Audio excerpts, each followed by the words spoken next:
Sir, 49ನೇ ವರ್ಷದ ಹುಟ್ಟುಹಬ್ಬದಲ್ಲಿ ನಾವು ಮನೆ ಹತ್ರ ಬಂದಾಗ ಅವತ್ತು ದರ್ಶನ್ ಸರ್ ಪ್ರಶ್ನೆ ನಾವೆಲ್ಲ ಕೇಳಿದ್ವಿ. ಅವಾಗ ನೀವು ಹೇಳ್ತೀರಾ ನಮ್ಮ ನಡುವೆ ಅಂಥದ್ದೇನೂ ಇಲ್ಲ, ಒಂದು ಅಂತರ ಇದೆ ಅನ್ನೋ ಥರ ನೀವು ಅವತ್ತು ಆನ್ಸರ್ ಮಾಡಿದ್ರಿ ಸರ್. ಇವತ್ತು ಅವರು ಒಳಗಿದ್ದಾರೆ. ಅವರ ಸಾಂಗ್ ಮೊನ್ನೆಷ್ಟೇ ರಿಲೀಸ್ ಆಯಿತು.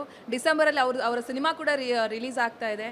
ಏನೇ ಅಂದರೂ ಕೂಡ ಒಂದಷ್ಟು ಅದ್ಭುತ ಸಮಯವನ್ನು ಅವ್ರ ಜೊತೆ ಒಂದು ಟೈಮಲ್ಲಿ ನೀವು ಕಳೆದಿದ್ದೀರಾ. ಸೊ ಈಗ ಅವ್ರ ಸಿನಿಮಾ ಕೂಡ ರಿಲೀಸ್ಗಿದೆ, ಹಾಡು ರಿಲೀಸ್ ಆಗಿದೆ. ಏನಾದರೂ ಹೇಳೋದಿದ್ರೆ? ಖಂಡಿತ ಒಳ್ಳೇದಾಗಲಮ್ಮ. See my point is any cinema should do well. Okay, ನಾನು ಈಗ ಲಾಸ್ಟ್ ಟೈಮೇ ಹೇಳಿದೆ, ವಿಚಾರ ಬಂದಾಗ ಅವ್ರ ನೋವುಗಳು ಅವ್ರಿಗಿರ್ತವೆ, ಅವ್ರ ಫ್ಯಾನ್ಸಿಗೆ ಅವ್ರ ನೋವುಗಳಿರ್ತಾರೆ ಅಂದಾಗ ನಾವು ಮಾತಾಡೋದು ತಪ್ಪಾಗುತ್ತೆ. ಸರ್ಕಾರ ಕಾನೂನು ಅಂತ ಬಂದಾಗ ಅವ್ರೇನು ಮಾಡಬೇಕು ಅವ್ರು ಮಾಡ್ತಾ ಇರ್ತಾರೆ, ಅದಕ್ಕೂ ನಾವು ಅಡ್ಡ ಬರಬಾರ್ದು. ತಪ್ಪು ಸರಿ ಅಲ್ಲಿ ನಿರ್ಧಾರ ಆಗುತ್ತೆ, ಹಾಗಂತ ಅವರು ಏನು ಕೈ ಕಟ್ಕೊಂಡು ಕೂತಿರಲ್ಲ, ಎಲ್ಲ ಮಾಡ್ತಾ ಇರ್ತಾರೆ. ನಾನು ಕೆಲವುದಕ್ಕೆ ಯಾಕೆ ತಲೆ ಹಾಕಕ್ಕೆ ಹೋಗಲ್ಲ ಅಂದರೆ, ಒಂದು ವೈಯಕ್ತಿಕವಾಗಿ ನನಗೆ ಇಂಟ್ರೆಸ್ಟ್ ಇಲ್ಲ ಯಾರದೇ ವಿಚಾರ ತಲೆ ಹಾಕೋಕ್ಕೆ. ಎರಡನೇದು, ನಾವು ಮಾತಾಡೋದು ಕೆಲವು ವಿಚಾರದಲ್ಲಿ ತಪ್ಪಾಗುತ್ತೆ, ಅದಿನ್ನೂ ಕೆಡಿಸುತ್ತೆ ವಿಚಾರಗಳನ್ನು. ಇದನ್ನು ಅರ್ಥ ಮಾಡಿಕೊಂಡ್ರೆ I think it's better.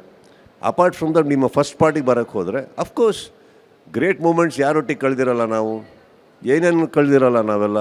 But ಆಮೇಲೆ ಯಾವ ಕಾರಣಕ್ಕೆ ಹಿಂಗಾಗಿರ್ತೀವಿ, ಆ ಕಾರಣ ಯಾರಿಗೂ ಬೇಕಾಗಲ್ಲ, ನಮಗೆ ಗೊತ್ತಿರುತ್ತೆ. ಗೊತ್ತಿದ್ದಾಗ ಏನಾಗುತ್ತೆ, ನಾನು ನಿಮಗೊಂದು ಒಳ್ಳೆಯ ಉದಾಹರಣೆನೂ ಕೊಟ್ಟೆ. ಕರೆಕ್ಟ್, ಸೂರ್ಯನು ಚಂದ್ರನು ಎರಡೂ ಚಂದಾನೆ ಅದರ ಜಾಗದಲ್ಲಿ. ಅಲ್ಲ, ಪಾಯಿಂಟ್ ಏನು, ಯಾವುದಕ್ಕೆ ಉತ್ತರ ಕೊಡಲಿ ನಾನಂದರೆ, ಅವ್ರಿಗೆ ಇಷ್ಟ ಇಲ್ಲ ಅನ್ನೋದಕ್ಕೆ ಉತ್ತರ ಕೊಡಬೇಕಾ, ಹರೀಶ್ ರಾವ್ ಏನು ಹೇಳಿದ್ರು ಅನ್ನೋದಕ್ಕೆ ಉತ್ತರ ಕೊಡಬೇಕಾ? ಅಲ್ಲ, ನೀವು ನಾವಿಬ್ಬರು ಏನಮ್ಮ 16-18 ವರ್ಷದವ್ರ ಹುಡುಗರ ನಾವು, ನಮ್ಮ ಸ್ವಂತಿಕೆ ಬುದ್ಧಿ ಇಲ್ವಾ? ಯಾರನ್ನಾರ ಕೇಳ್ಕೊಂಡು ಒಂದಾಗ್ತಾರ ಅಥವಾ ಯಾರನ್ನಾರು ಕೇಳ್ಕೊಂಡು ದೂರ ಆಗ್ತಾರೆ ಯಾರಾದರೂ?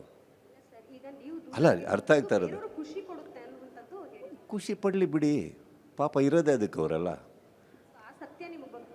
ನನಗೆ ನನ್ನ ಸತ್ಯ ಬಿಟ್ಟು ನಾನು ಯಾವುದಕ್ಕೂ ತಲೆ ಹಾಕೋಕ್ಕೆ ಹೋಗಲ್ಲ. ಯಾಕಂದರೆ ಎವ್ರಿಥಿಂಗ್ ಇಸ್ ಅ ಪರ್ಸ್ಪೆಕ್ಟಿವ್. ನಾವು ಯಾರ್ದೋ ಮಾತು ಕೇಳೋಕೆ ಹೋಗಿ ರಿಯಾಕ್ಟ್ ಮಾಡೋದು ನಾನು ಅಲ್ವೇ ಅಲ್ಲ. ನನ್ನ ಕಣ್ಮುಂದೆ ನಡಿಬೇಕು.